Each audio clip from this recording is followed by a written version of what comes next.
Want to remove a wallpaper from your iPhone? In this video, I'll show you the easiest way to do it. So, let's get started. First, open the Settings app on your iPhone. Now, scroll down and tap Wallpapers.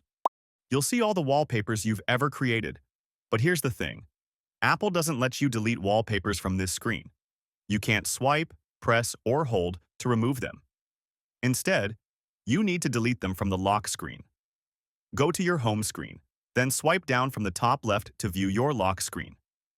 Press and hold on the lock screen, and a menu will pop up showing all your wallpapers.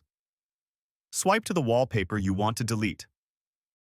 Once selected, swipe up and tap the trash can icon, then confirm by tapping Delete this wallpaper. Repeat this for any other wallpapers you want to remove. Unfortunately, there's no Delete All option. You have to go through them one by one. To keep a wallpaper you still want to use, just land on it and tap it to apply it. And that's it. Your old wallpaper is gone and your iPhone looks fresh. If this tutorial helped, don't forget to like and subscribe for more videos. Thanks for watching.